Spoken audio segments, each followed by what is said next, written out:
Hello. I was wondering if I could make the term Sahaj and Sahaj Samadhi clear to you.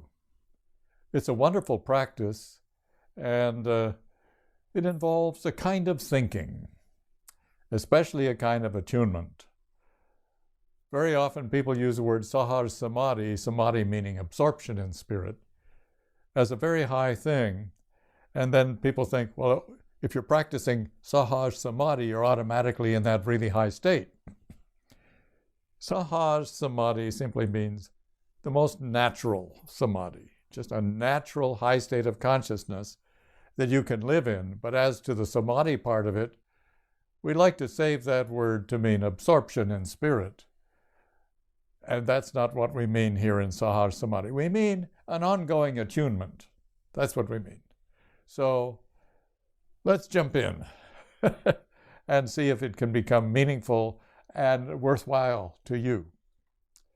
Sahaj, meaning natural, living in an ongoing attunement which develops into absorption and enlightenment.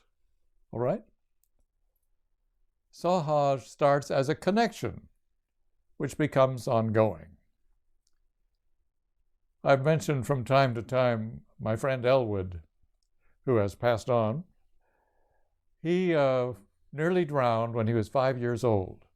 He and a bunch of boys of a similar age weren't supposed to get in the boat and go out on the lake, but they did, as boys tend to do. And in the fun, they didn't realize the danger they were in, and Elwood fell overboard and proceeded to drown, but not quite. As he was drowning, the boys grabbed his hair and held his nose above the water, which is pretty good for little boys.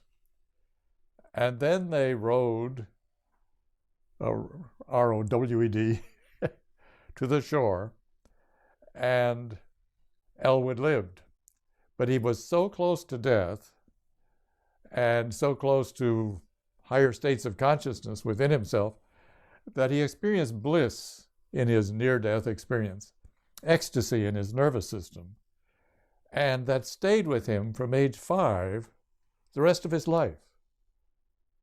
He was always in bliss. He had an attunement with spirit that came by near drowning, but he was always aware of bliss the rest of his life.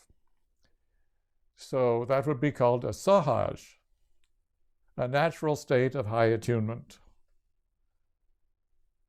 And some people wished they were like him, but he assured people drowning is not the way to go. But it's a very interesting story. And he was in bliss when I saw him. All day long he was enjoying this bliss. So, the normal ways of starting an ongoing attunement, which develops into Sahaj, are, for example, just focus on your third eye a lot, and then get so you can stay there while you do your yard or your laundry, but not while you drive a car. You may be too distracted. Take a walk. Various simple tasks. You can do it with an attitude that you're focused in your third eye, and that ultimately down the road this is going to open and you're going to have a spiritual experience. That's a Sahaj practice. And you could do it during your chores, half an hour a day, just focusing in your third eye and doing your chores, providing you do a good job and are not, what should we say, spacey. That's one of the words yogis use, meaning please avoid spaciness, please avoid, be sure the socks match after you've assembled them while practicing Sahaj from your third eye. Another place to go is inside your spine, back of the heart. Just stay there while you do the yard or your laundry or some simple tasks. That's a Sahaj practice.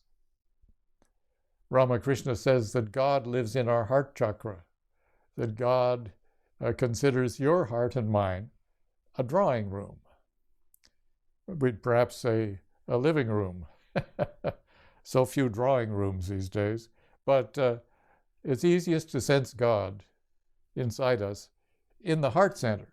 So you could just focus on your heart center, be aware of it, mildly aware, and do your chores. Do some simple tasks. That would be a Sahaj practice. There are so many. You can think of your own. Some people focus on the crown, but they tend to get more spacey when they focus up here and do tasks. Another beauty is feel that your feet are wading in the ocean of God's love right along the shoreline. That you're just, wherever you go, you're standing in and wading in the ocean of God's love. That's a beautiful Sahaj practice. Ramakrishna described it like this, meaning it in a positive way, though. When you have a toothache, you can't forget your toothache. You're just aware of it all the time. So in a positive way, be aware of God all the time.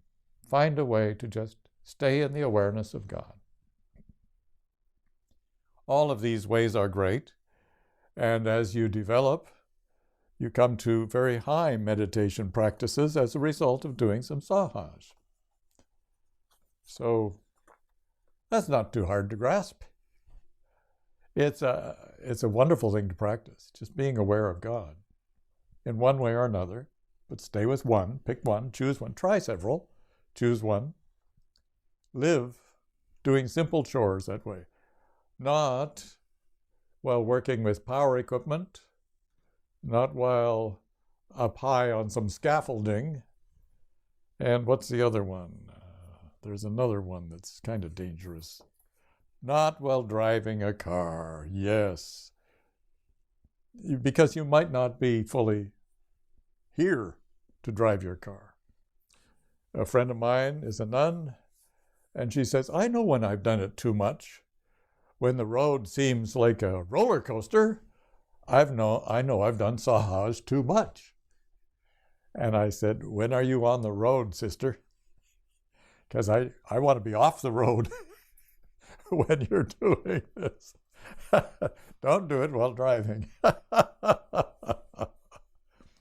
Sahaj becomes, as a result of trying, becomes living in an ongoing vibration.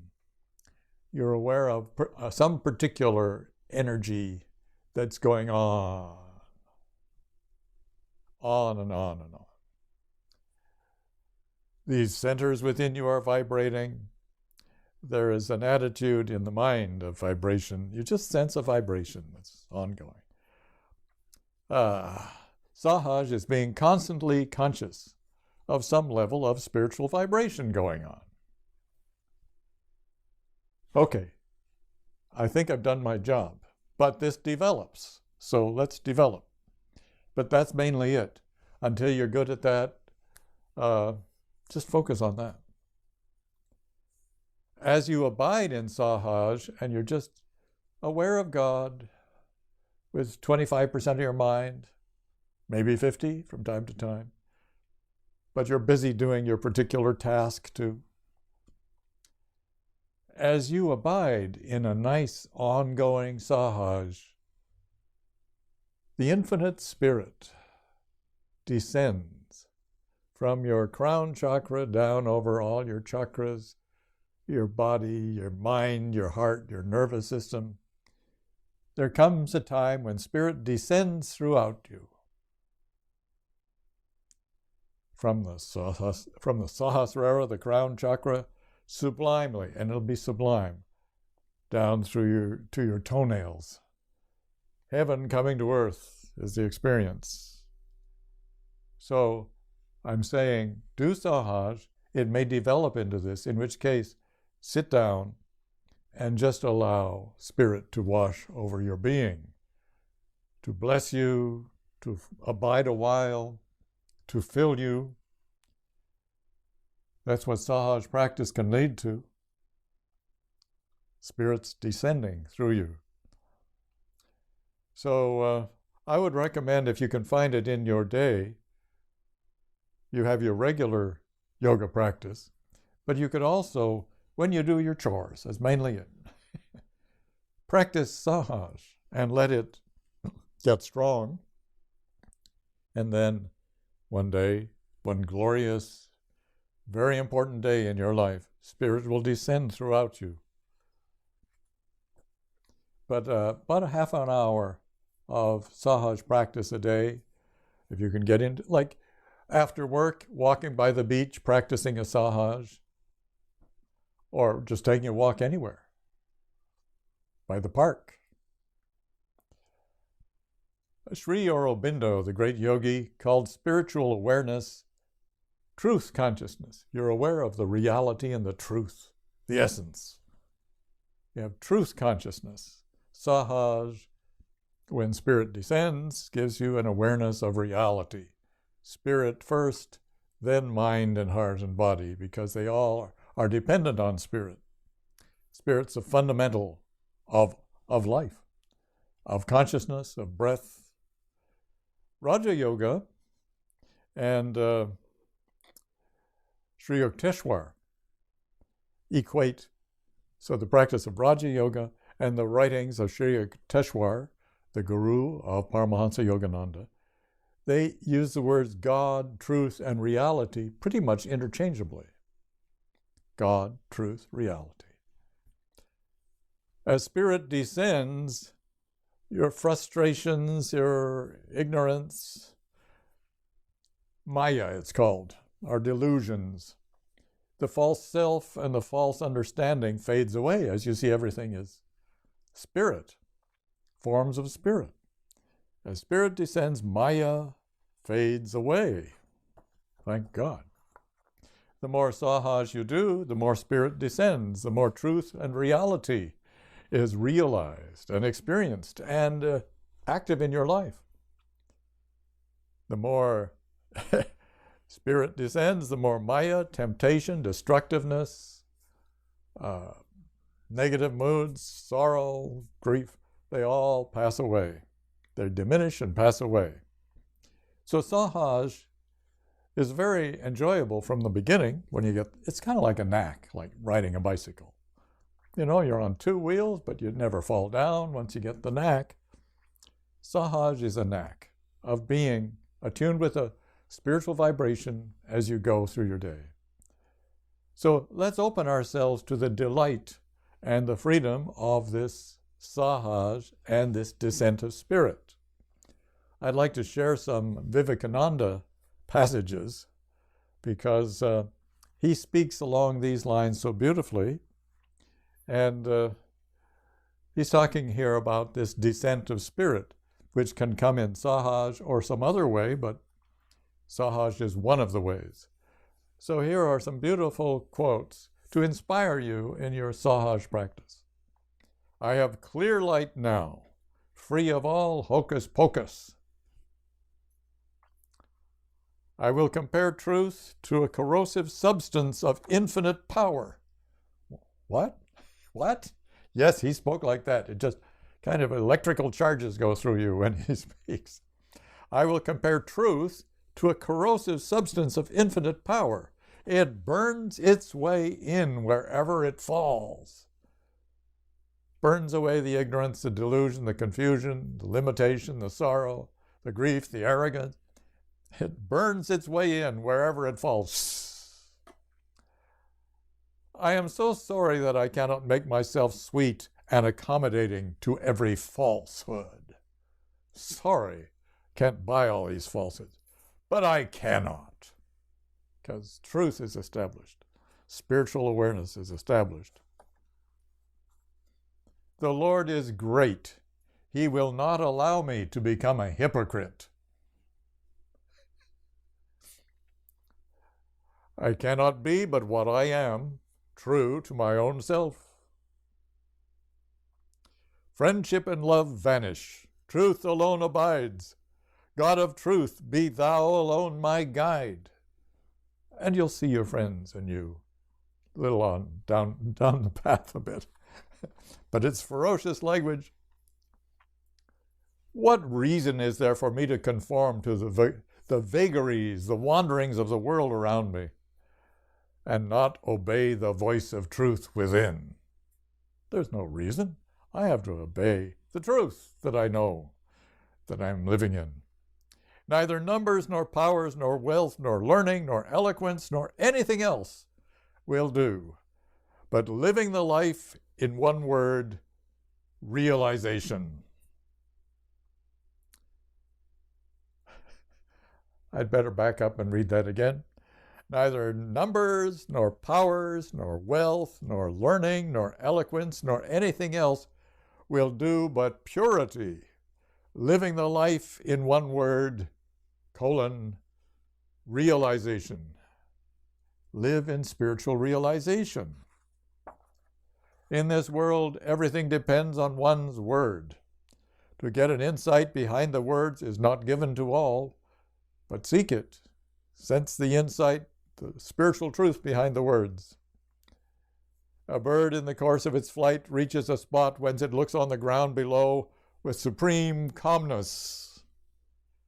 Have you reached that spot?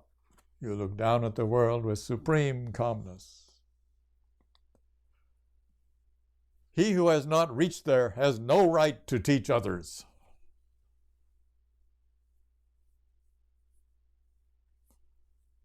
That's shocking to teachers.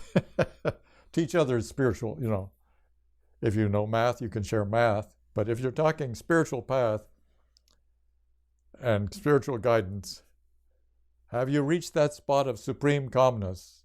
He who has not reached there has no right to teach others because he doesn't know spirit.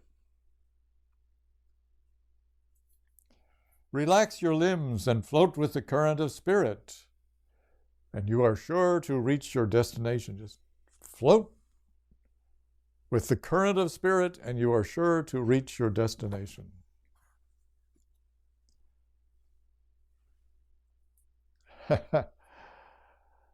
Well, here's what he says. We are looking for lion souls. Let there be but a dozen such lion souls in each country. Only asking for a dozen. Lions who have broken their own bonds, who have touched the infinite, whose soul has gone to God, who cares neither for wealth, power, or fame, and these lion souls, these dozen, will be enough to shake the world. Herein lies the secret, says Patanjali, the father of yoga. When a person rejects all the superhuman powers, then she or he attains the rain cloud of virtues. Such a one sees spirit, becomes spirit, and helps others become the same. Spirit, spiritually awake, spiritually aware. This is all I have to preach. So I think Vivekananda was quoting Patanjali there. This is all I have to preach. Such a one sees spirit, becomes spirit, and helps others become the same. This is all I have to preach. I'd like to conclude with the attitude and practice of wideness or expansion. Now I'm speaking. When you're in a settled Sahaj, let it expand. Get wider and wider and wider. It blesses, uplifts, and divinizes the world. So, what do we mean? When you've done your Sahaj and spirit has begun to descend over you,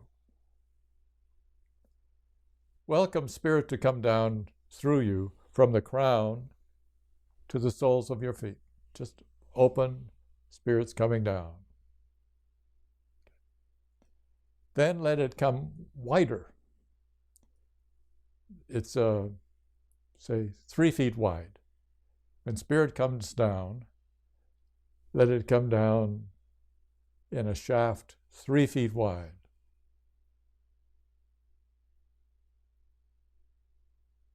Then 6 feet wide. Then, 12 feet wide.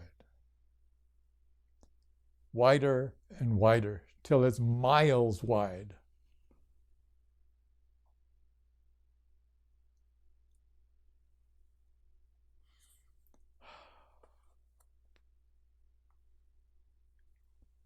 And then you can go back to this. You can also think when spirit starts to descend from your crown to your tailbone to your toes, think of this as a pillar of truth from your crown to your tailbone to your toes. This is a pillar of truth which keeps you aligned, keeps you together. That this descending force, love and light, is the center of your being. And when you begin to feel this column of truth, this pillar of truth, go about facing and dealing with the world. You can face any Maya activities and be true, not be thrown off. Summing up this talk, we talked about Sahaj, meaning natural, and the Sahaj practices, and tuning in with a vibration, releasing distortions, enjoying the Sahaj, abiding in the true self, and basically with Vivekananda, we're talking about roaring at Maya, roaring at the delusion and confusion, being a lion. Attune with your pillar, be a lion. I hope I've helped you understand what Sahaj is about. Natural samadhi. Natural sadhana, natural samadhi. God bless you.